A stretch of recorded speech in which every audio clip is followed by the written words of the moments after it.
Hello, and welcome to the Sophia Jacob Lecture Series. This is the third season of the lecture series. Thanks so much for coming tonight. There are snacks and cider in the back, if anyone would like some. We have a few announcements before we get started. First of all, it's important to Sophia Jacob that all the lectures remain free.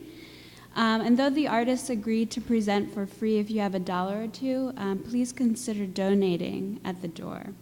The money does not go to Sophia Jacob or Floristry, but rather directly to the artist presenting. A poster has also been printed for the event, which is a collaboration between the gallery and the artists, and that is available for free at the door, so be sure to take one of those.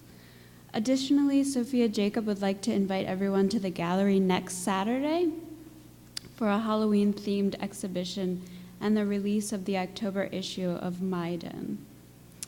Tonight we'll be hearing from 2 speakers, but before we do that, we're gonna listen to a little story. This story is called The Red Spot.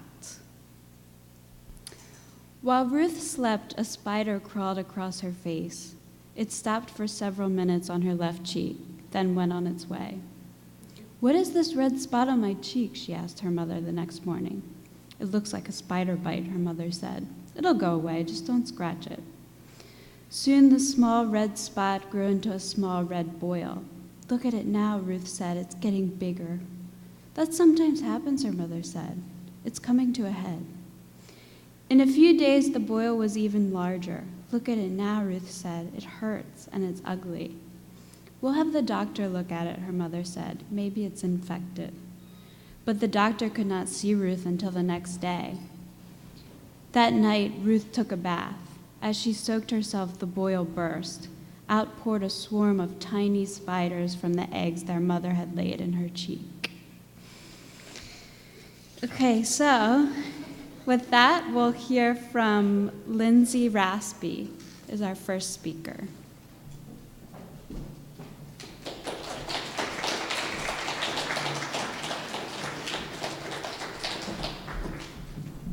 Hi, I'm Lindsay, and David Armacost contacted me a little over a year ago about putting some work in the first Sophia Jacob newspaper, the Maiden things. I submitted to that, and that came out at the Prince of Multiples Fair in the spring, and then Jordan asked me to do this. I've never done anything like a poetry reading ever, so I'm super nervous and I have notes. I've always had a really cynical attitude about poetry readings and think that they're kind of pretentious and embarrassing for everyone involved, so you're really gonna have to bear with me. I was asking my friend what I should wear, and she said wear a turtleneck in all caps, and I said F you in all caps. And I started thinking that that's kind of how this got started, because I had throat surgery 5 years ago, and I was wearing turtlenecks and scarves every day. And I lost my voice, and I'd get really frustrated in social situations where I felt kind of alienated because I couldn't talk. And I started texting myself, like any heavy thing I was feeling that I couldn't communicate with who was there, I would just start texting myself single lines. And then I got an iPhone, and I'd put them in the notes on my phone. So everything I'm reading was not handwritten, it was all written in a phone. And it'll start as like a few lines, and then I'll go back and put the notes together. So it's kind of like cut and paste iPhone notes poetry. The content is pretty much about physical anxieties transposed onto the environment and vice versa. I guess with having the surgery and not being able to talk for a couple months, any environment I was in, I would like feel freaked out more by the environment itself than by what was going on in my body, if that makes any sense. All right, so here they go. Tilted like little ancient slaves of that sea, and vain as eons of mirrored fathers, my eyes are off kilter, set in orbits of bone, tectonically born of a slim-hipped woman who could not bear anything else. Also, none of them have titles, so I'm just gonna stop, and if I'm really fast or mumbling, just yell at me. You were surfing on rose quartz, Kool-Aid carbon, beach foam sheer, riding colors I thought were mine, flimsy trees, a few others, shells everywhere, in some pretend island temperate zone. I was on a dune with a plastic shovel, carving out a turtle, head bent real low and not looking up, saw the wave begin to eat the sky. I could try to sound like I know these mechanistic views of nature and women to control the speed of falling or the curl of a girl's hair or the light switch behind someone else's eyes when the sun and the cut grass are too fucking much, or an almond split with molars and one or both halves feeling like plain marble, some too smooth thing, question to trust. I could give a token of privilege to, I could give a token of something to someone's privilege, out of step from vacation or any far off time when the light is right and pretty for boys, or the biomagnification of a history's toxins, up the trophic ladder. That's how it works. We go on and sink our teeth in and grow and learn that wolves are wolves, but they never say, when is it safe? In my heart, I am a conservationist just traipsing through, but I can't stop smoking or worrying or squishing things that bite or fighting with trash cans full of memory or nature or women. Frog back in the pan, first bubbles of the boiling, bread for it. Sticky hands, equator eyes, thighs grown for pushing, back to water, back to carbon, under the pressure of birth, the whole sky a diamond in the days after heaven. This one's long, so hold on.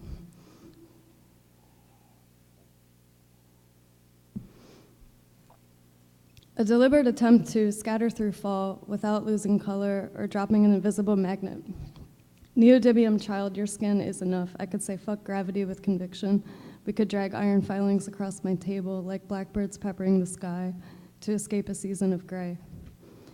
Blissed out on sleepy squirming, wishing my head was a wet, windy tree or achromatic rock hollowed out to shimmer, rolling along some ancient mountain to whom groundedness has not been alien, radiation leaves no trace, stability is the potential of all elements, apprehension is absurd, and magnetism keeps my body here.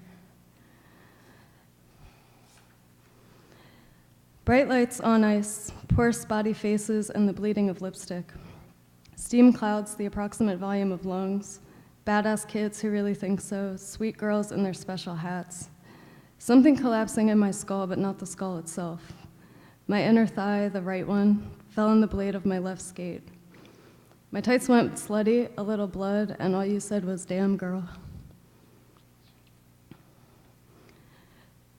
This one is about Syria. The problem with now is that the camera doesn't want you, and anyway, it can't do what eyes can in the imperial dark. Do we know who the rebels are or the chemicals used in an old-fashioned bomb? I learn the alphabet, but forget the words more and more every day. I wrote human rights backwards in cursive to a widow from Baghdad who was illiterate but recognized these words. It may go down without us as it should. I found a translation of Darwish's Gaza devoted to rejection. I'd become illiterate but recognized these words like a lover or a friend or an occupation from the stretching out of this now.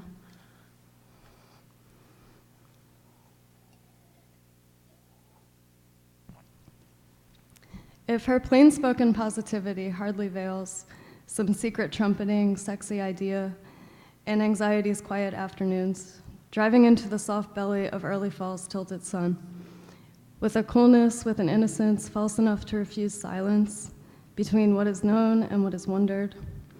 I see you, but it's the phone that does not ring its bringing, the hot, cheeky flush of fear in slow-motion traffic, the kind of lonely that has lost gender, lost cogency, guarded for the next pang of a heart thing. Your legs are two black ropes, and how does an unwashed female differ?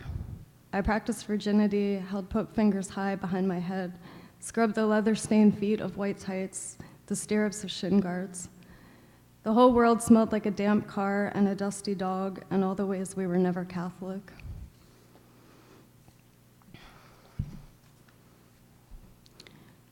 My jaw is out of step with a certain soft light. My eyes are too, blind infants as black pearl. My hair is a beachweed, sunshine starved. My throat was torn by a German, lacking the romance of a dog, but with the finesse of fluorescence and ultrasound. Anyway, we paid the bill, watched my hips grow soft, swathed in knits, danced my knees free of their cartilage, walked my feet away from their own dendrites, to swallow Lazarus every morning, chewable under finite incandescence. Doctor, he says, you're surviving, but you're suffering. Political prisoners, some stay silent, others never stop screaming. I took both roads, no alleys, I stayed shy that way, so it wouldn't matter if there was ever another Muslim moon, or pink sky, or secret, or lie, or old man's deceit. I took both because I can't fight for either.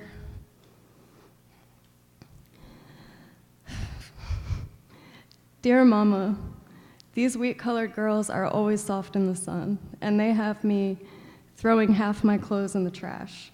So I'm still reading Sassy magazine in our attic in 1993. But I remember this dream I had in 2010. God said, stop making awkward faces. And how did I put it? He was a faceless marble Roman with human hair. That's it.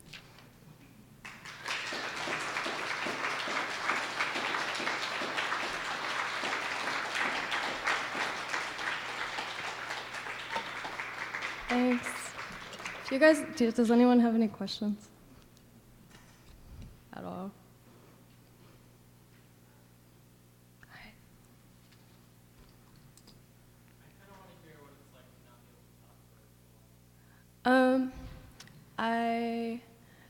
Do you want like the medical explanation or both? No, like the emotional, what is it?